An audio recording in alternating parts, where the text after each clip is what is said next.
بالله من الشيطان الرجيم. بسم الله الرحمن الرحيم. السلام عليكم ورحمة الله وبركاته. إن الحمد لله نحمده ونستعينه ونستغفره ونعوذ بالله من شرور أنفسنا ومن سيئات أعمالنا. من يهده الله فلا مضل له ومن يضلل فلن تجد له وليا مرشدا. وأصلي وأسلم على سيدنا محمد صلى الله عليه وسلم إمام المصلحين وسيد المجاهدين وعلى آله وصحبه أجمعين. أما بعد. Kasih pada tuan pengurusi majlis Fadil Ustaz Muhayyad selaku Nazir Masjid Al-Munawwarah. Seterusnya kepada yang amat dihormati Datuk Seri Utama Diraja Mufti Selangor Datuk Setia Haji Muhammad Hafiz bin Abdul Wahid. Seterusnya kepada Fadil Ustaz Abdul Halim Hafiz bin Solihin Ketua Peluang Mufti. Seterusnya kepada pegawai-pegawai Jabatan Mufti yang hadir, yang bahagia tuan-tuan ahli jawatan kuasa masjid, tuan-tuan muslimin, orang-orang alim yang dirahmati oleh Allah Subhanahu wa taala sekalian. Pertamanya kita merafakkan syukur kepada Allah Taala di atas segala nikmat yang Allah berikan kepada kita. Semoga segala nikmat yang kita dapat itu kita gunakan sepenuhnya untuk melakukan taat kepada Allah Subhanahu wa taala. Tuan-tuan yang dirahmati oleh Allah, kita masuk bulan baharu Rabiul Akhir. Bulan lepas adalah bulan Maulid Rasul sallallahu alaihi wasallam. Marilah sama-sama kita ambil kesempatan untuk memperbanyakkan solawat ke atas Nabi sallallahu alaihi wasallam. Perbanyakkan solawat ke atas Nabi itu kerana yang pertama, ia adalah perintah daripada Allah Subhanahu wa taala. Allah berfirman, A'udzu billahi minasyaitonir rajim. Innallaha wa malaikatahu yusholluna 'alan nabi. Ya ayyuhalladzina amanu shallu 'alaihi wa sallimu taslima. Sesungguhnya Allah dan para malaikat bersolawat ke atas Nabi. Wahai orang-orang yang beriman, bersolawatlah kamu semua ke atas Nabi sallallahu alaihi wasallam dan ucapkanlah salam dengan ucapan yang sempurna. Yang kedua, kita bersolawat ke atas Nabi sallallahu alaihi wasallam supaya mendapat fadilat keampunan daripada Allah Taala. Nabi menyebut dalam sebuah hadis yang sahih, man shalla alayya salatan sallallahu biha alaihi ashran. Siapa yang bersolawat ke atasku Nabi sallallahu alaihi wasallam sekali, Allah Taala akan bersolawat kepadanya 10 kali. Para ulama ketika mensyarahkan hadis ini menyebut maksud solawat Allah kepada orang yang bersolawat ke atas Nabi sallallahu alaihi wasallam ialah keampunan daripada Allah Taala. Yang ketiga, kita bersolawat ke atas Nabi sallallahu alaihi wasallam supaya tidak digelar sebagai orang yang bakhil ataupun orang yang kedekut. Nabi menyebut pada para sahabat, orang yang bakhil itu ialah orang yang apabila disebutkan namaku, nama Nabi sallallahu alaihi wasallam di sisinya, tetapi tidak bersolawat ke atas Nabi sallallahu alaihi wasallam. Maka tuan-tuan sekalian, siapa sahaja kita mendengar orang lain menyebut nama Nabi Muhammad, maka sambutlah dengan sallallahu alaihi wasallam. Seorang isteri menyebut nama Nabi Muhammad, suami sambut dengan sallallahu alaihi wasallam. Begitulah seterusnya. Sehingga para ulama membahaskan tajuk bersolawat menyambut sallallahu alaihi wasallam ketika mendengar khutbah Jumaat, khatib berkhutbah menyebut nama Nabi Muhammad sallallahu alaihi wasallam yang ini kekal hukum sunnat dan digalakkan. Ia tidak termasuk daripada hadis yang melarang orang bercakap bersembang ketika khatib sedang berkhutbah. Bukan setakat bersembang khatib sedang berkhutbah disebut dalam hadis sebagai laghauta, telah sia-sialah fadilat dan Jumaat kamu. Tetapi orang yang menegur orang yang bersembang dengan perkataan diam juga termasuk dalam laghau yang disebutkan oleh Nabi SAW. Tetapi dalam hal menyambut sallallahu alaihi wasallam selepas khatib menyebut nama Nabi Muhammad sallallahu alaihi wasallam, maka ia tidak termasuk dalam larangan ini. Bahkan para ulama kata orang yang boleh sambut sallallahu alaihi wasallam ketika khutbah itu adalah tanda dia sedang menumpukan perhatian kepada khutbah yang disampaikan. Tingginya kedudukan Nabi sallallahu alaihi wasallam sehingga disuruh kepada kita bersolawat setiap kali mendengar nama Nabi Muhammad sallallahu alaihi wasallam. Tuan-tuan yang dirahmati oleh Allah Subhanahu wa taala sekalian, dalam kehidupan seharian kita ini, yang paling penting, yang paling utama adalah perkara yang berkaitan dengan agama. Agama itu apabila diteliti hadis Nabi SAW yang didatangi oleh malaikat Jibril yang menyerupai seorang lelaki sebagaimana yang diriwayatkan oleh Abu Hurairah radhiyallahu anhu, maka agama itu adalah 3 elemen penting berikut. Yang pertama adalah perkara yang berkaitan dengan akidah ataupun tauhid.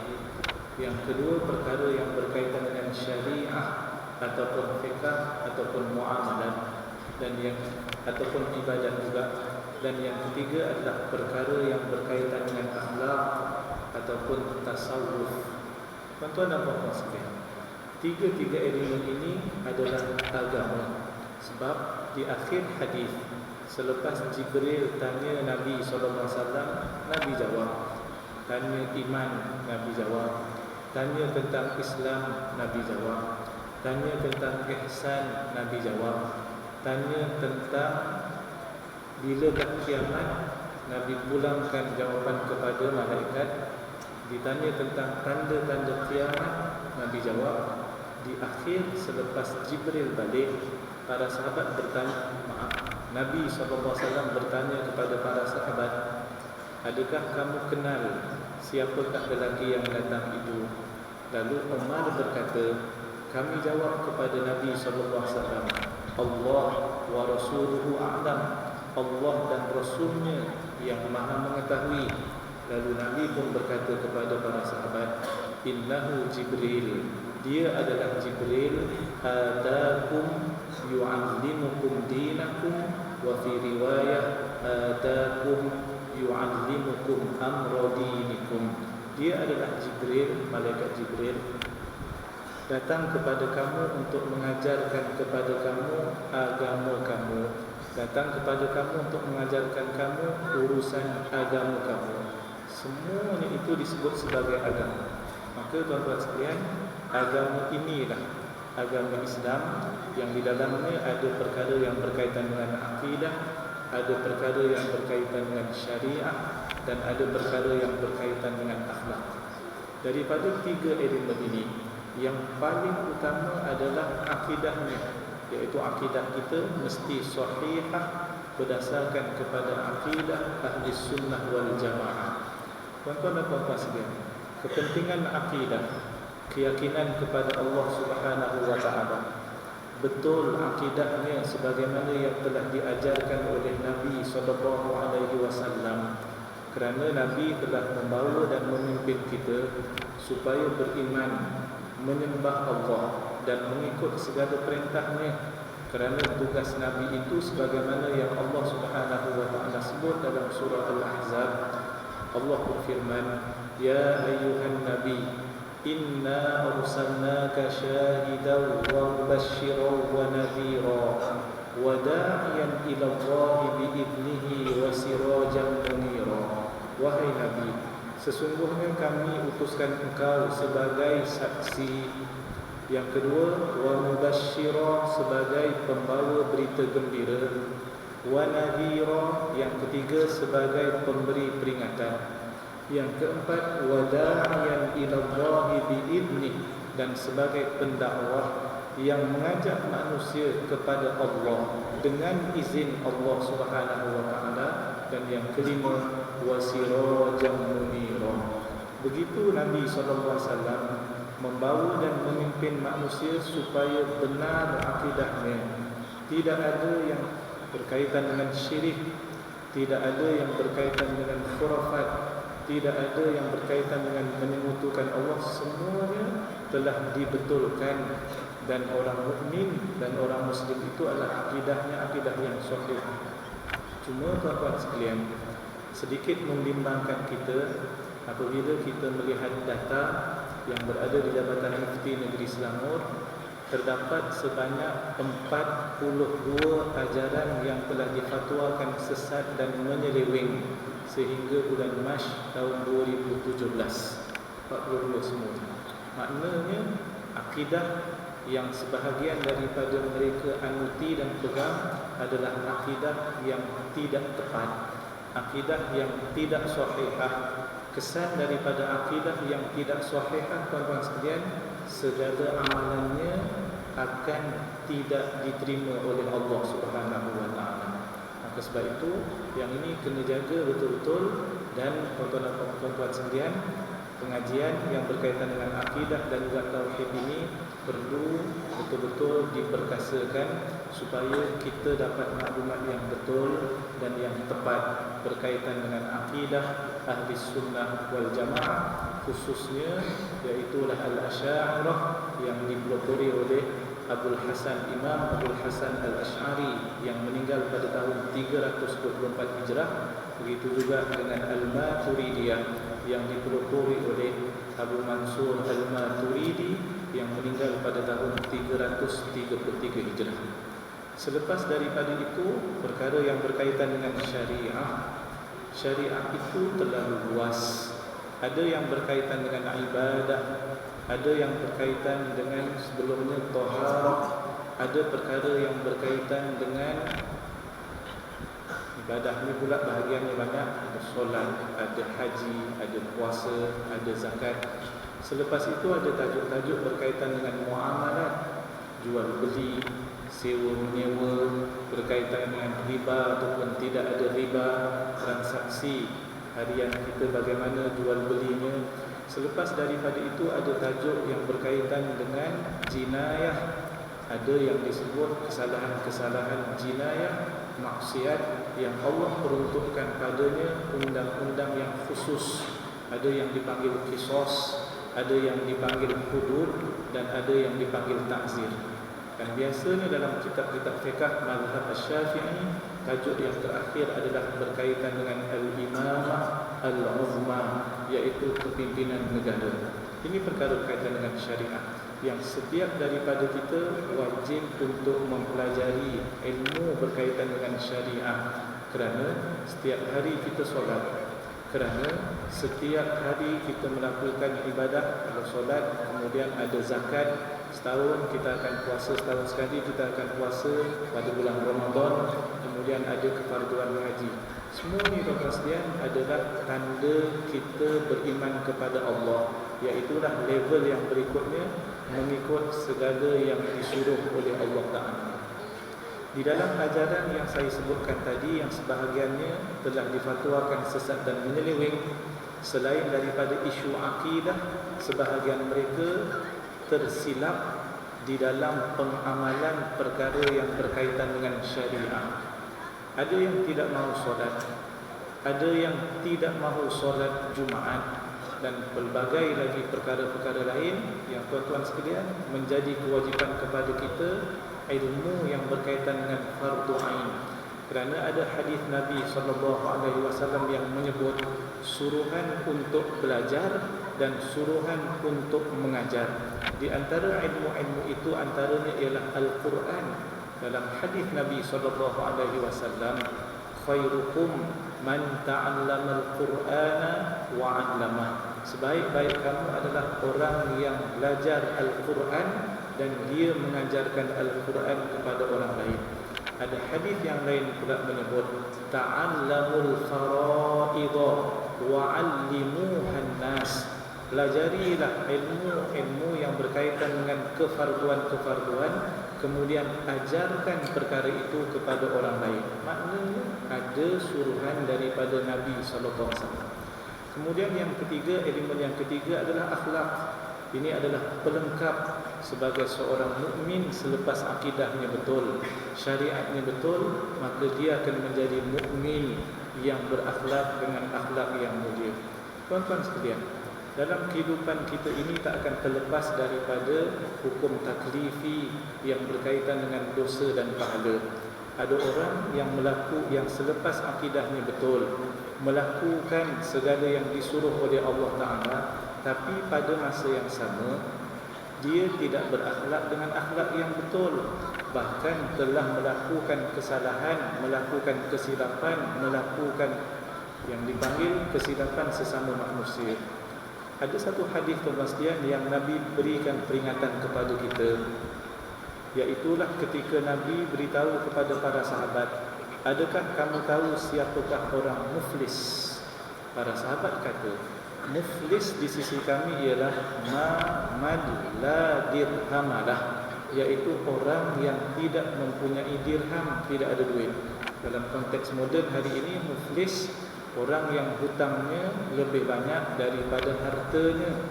Lalu Nabi kata, muflis yang sebenar pada hari akhirat ialah orang yang datang bertemu dengan Allah Ta'ala dengan ibadahnya, bisolatin wa zakatin wa siyamin, dengan solatnya, dengan zakatnya, dengan puasanya.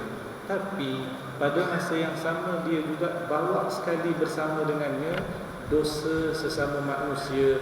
Yang ini kutuk orang lain, yang ini makan harta orang lain dengan cara yang batil, yang ini pula membunuh orang lain. Lalu diperhitungkan oleh Allah Subhanahu wa Ta'ala, sampai satu ketika, tuan-tuan sekalian, Nabi kata, pahala orang yang melakukan kezaliman kepada orang yang lain dipindahkan kepada orang yang dizalimi. Masih lagi belum selesai perhitungannya, maka Allah Ta'ala memindahkan dosa yang dilakukan oleh orang yang dizalimi, dipindahkan kepada orang yang sembahyang dan juga keluarkan zakat tadi. Yang ni baru benar-benar muflis yang Nabi kata.